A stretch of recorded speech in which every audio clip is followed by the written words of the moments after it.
Assalamualaikum warahmatullahi wabarakatuh. Anak-anakku semuanya, apa kabar? Hari ini mudah-mudahan kalian dalam keadaan sehat walafiat dan selalu dalam lindungan Allah Subhanahu wa taala. Amin. Baik, pagi hari ini kita kembali akan melanjutkan pelajaran sebelumnya untuk mata pelajaran IPA, di mana minggu kemarin kita sudah membahas tentang perkembangbiakan pada tumbuhan. Sebelum kita mulai untuk pelajaran pagi hari ini, marilah kita buka dengan mengucap basmalah. Bismillahirrahmanirrahim. Dan untuk selanjutnya materi yang akan Bapak sampaikan hari ini adalah kelanjutan dari materi yang sebelumnya tentang perkembangbiakan pada tumbuhan. Untuk itu kalian simak video berikut ini. Anak-anakku semua, perkembangan makhluk hidup ini terutama pada tumbuhan dibagi menjadi dua, yakni yang pertama perkembangbiakan secara generatif dan yang kedua adalah perkembangbiakan secara vegetatif.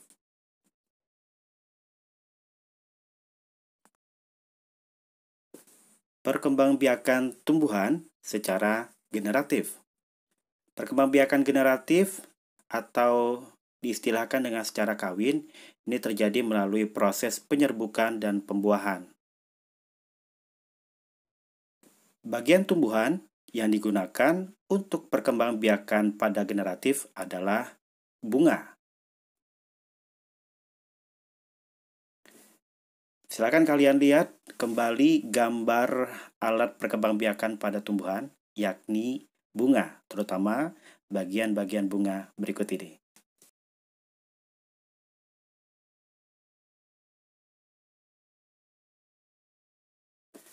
Perkembangbiakan generatif atau yang sudah kita kenal tadi dengan istilah secara kawin, anak-anakku diawali dengan penyerbukan dan juga pembuahan. Nah, penyerbukan itu adalah melekatnya atau jatuhnya serbuk sari ke kepala putik.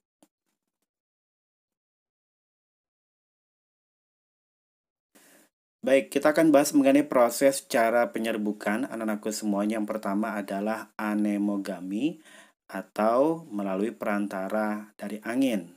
Coba kalian perhatikan gambar yang ada di slide ini. Nah, itu adalah salah satu gambar tentang tumbuhan jagung, ya, di mana di situ juga mengalami salah satu proses penyerbukan, yakni anemogami atau proses melalui perantara angin. Baik, proses cara penyerbukan berikutnya anak-anakku semua adalah zoidiogami atau istilahnya adalah dengan bantuan hewan. Nah, jadi hewan ini bisa dijadikan sebagai perantara untuk melakukan proses cara penyerbukan terhadap bunga satu ke bunga yang lainnya, ya.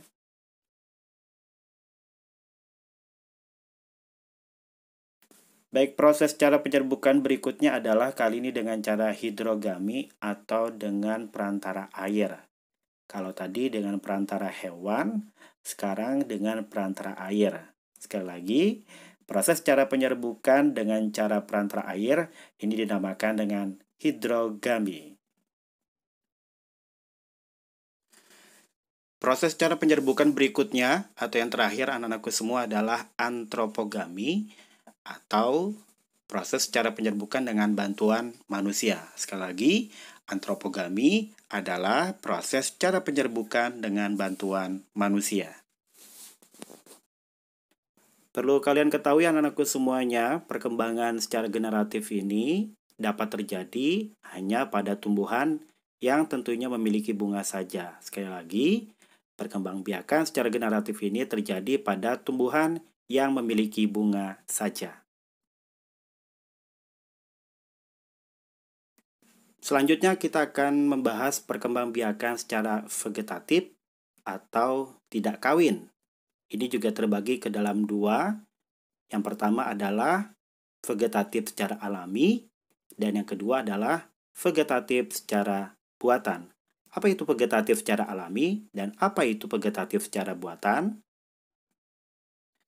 Vegetatif secara alami yang pertama bisa terjadi pada tumbuhan yang memiliki tunas. Nah, anak-anakku semuanya, beberapa contoh dari tanaman yang berkembang biak dengan menggunakan tunas ini diantaranya adalah pisang, bambu, dan cocor bebek.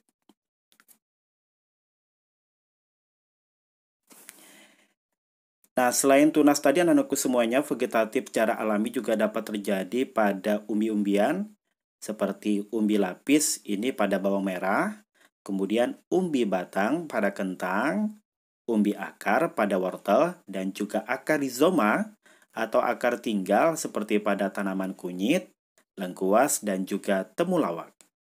Ada juga geragi anak-anakku semuanya.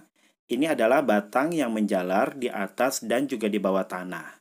Contohnya pada rumput teki. Baik anak-anakku semuanya, sudah kita bahas bersama-sama tentang perkembangbiakan makhluk hidup, terutama perkembangbiakan pada tumbuhan, baik secara generatif dan juga vegetatif. Jadi, perkembangbiakan tumbuhan itu bisa dilakukan secara generatif dan juga vegetatif. Silakan untuk selanjutnya kalian jawab soal di bagian akhir video berikut ini. Baik anak-anak, silakan tulis soal berikut ini dan silakan nanti dijawab lalu kirimkan ke WhatsApp pribadi Bapak. Bapak tunggu secepatnya.